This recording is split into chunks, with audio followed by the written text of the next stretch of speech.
Hello dear student, welcome.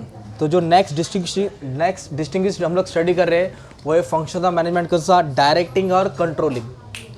तो अब इसको एकदम सिंपल लैंग्वेज में लिख दिया है बच्चे लोग। डायरेक्टिंग और कंट्रोलिंग का पहले मीनिंग याद कर लो। डायरेक्टिंग का मतलब होता है समझाना।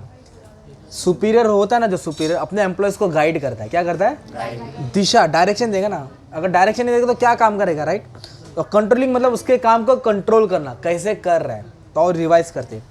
तो directing is a process of instructing, guiding, communicating, motivating, हौसला बढ़ाना, सुपरवाइज करना, देखना। किसको? एम्प्लॉयज़ को। क्यों देखना? क्यों उस पर नजर रखना? To achieve the goal of the business. जो कंपनी का टारगेट है वो अचीव हो जाएगा ना। समझाएंगे, गाइड करेंगे तो ही काम कर पाएगा। तो ये डायरेक्टिंग ही होता है। कंट्रोलिंग का मतलब होता है it is a process of taking steps to bring actual result and desire result. Actual और डिजायर। डिजायर मतलब जो सोचा है, जैसे कि मान लो क्या सोचा है कंपनी ने कि एक दिन में 100 प्रोडक्ट बनाना है, वो हो गया डिजायर। फिर एक्चुअली उन्होंने बनाया 120, कितना बनाया?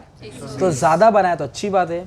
अगर 80 बनाया मतलब कम बनाया तो उस पर उन लोग क्या करेंगे? कंट्रोल करेंगे। क्यों कम बना, क्या रीज़न था, उसको करेक्टिव एक्शन लेंगे, उसके ऊपर विचार करेंगे। तो उसको बोलते हैं कंट्रोलिंग। क्या बोलते हैं? कंट्रोलिंग की सीधी बात, एग्जाम 100 मार्क का है, 40 मार्क पासिंग है, अब बच्चा लाया 30, तो टीचर इस पर कंट्रोल करेंगे ना। क्यों कम मार्क्स है, उसको IMP लेगी, समझाएगी, तो कंट्रोल होता है। कंट्रोल नहीं करेगा तो बच्चा फिर बोर्ड में फेल हो जाएगा ना यार। इसके लिए बच्चों को कंट्रोल करना पड़ता है। सेम मैनेजर्स किसको कंट्रोल करता है? एम्प्लॉयज़ के काम को, परफॉर्मेंस को। किसको? ऑर्डर। ऑर्डर मतलब पहला कौन आता है? तो डायरेक्टिंग पहला आता है, कंट्रोलिंग बाद में आता है। तो इट फॉलोज ऑर्गेनाइजिंग। डायरेक्टिंग किसके बाद आता है? ऑर्गेनाइजिंग के और स्टाफिंग। तो डायरेक्टिंग किसके बाद आता है? ऑर्गेनाइजिंग और स्टाफिंग। और कंट्रोलिंग किसके बाद नहीं, वो लास्ट फंक्शन है। क्या वो? और फर्स्ट कौन सा है? प्लानिंग। और लास्ट कंट्रोलिंग। रिसोर्स। डायरेक्टिंग के लिए क्या रिसोर्स चाहिए, क्या क्या जरिया चाहिए? It gives direction to employees. किसको डायरेक्शन देता है? Regarding the use of other resource, कि कौन सा इक्विपमेंट कैसे यूज करना है, कैसे मशीन को इस्तेमाल करना है।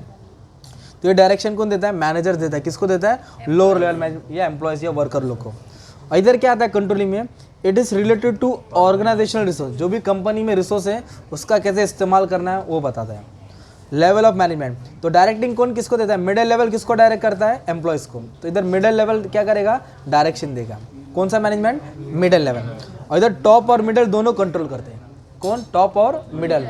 और both are responsible for controlling. मतलब कंट्रोल करने के लिए प्रिंसिपल, वाइस प्रिंसिपल, टीचर सब आता है।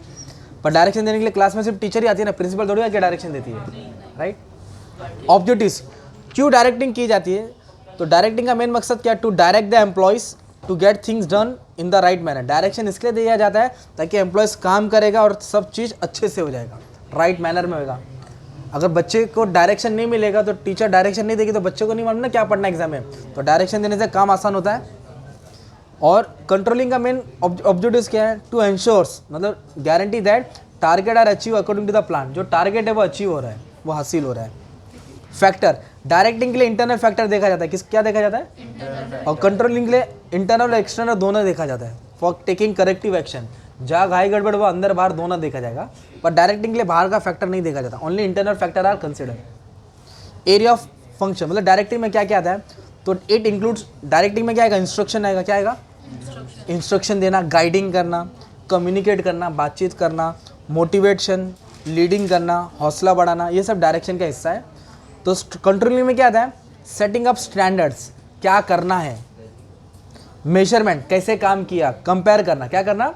With actual performance. जो काम बोला था और जो काम किया दोनों को कंपेयर करेंगे। अच्छा हुआ तो अच्छी बात है, कम हुआ तो उस पर एक्शन लेंगे। इसको बोलते हैं कंट्रोलिंग का फंक्शन। और नेचर, ये नेवर एंडिंग प्रोसेस है। क्या ये? जब तक कंपनी है जब तक डायरेक्शन देता रहना पड़ेगा ना। मैनेजर अपने एम्प्लॉय को डायरेक्शन देता रहेगा, समझाता रहेगा। और कंट्रोलिंग कैसा प्रोसेस है? एक बार स्टार्ट हो गया और एक बार प्लान हो गया तो खत्म हो जाता है। मतलब प्लानिंग किया और काम दे दिया, एग्जीक्यूशन हो गया तो कंट्रोलिंग खत्म हो जाता है। तो it is a process which start once the plan is executed. जब प्लान स्टार्ट कर दिया तो फिर कंट्रोलिंग में क्या हो जाता है? चालू हो जाता है। तो ये डिस्टिंग्विश वाइज तुमको पढ़ना है। अगर एग्जाम में जस्टिफाई में आंसर आया तो ये उठा के डाल सकते थे डायरेक्टिंग कंट्रोलिंग में, ठीक है। और इसके पहले वाला भी वीडियो अपलोड हो गया है, यू कैन चेक।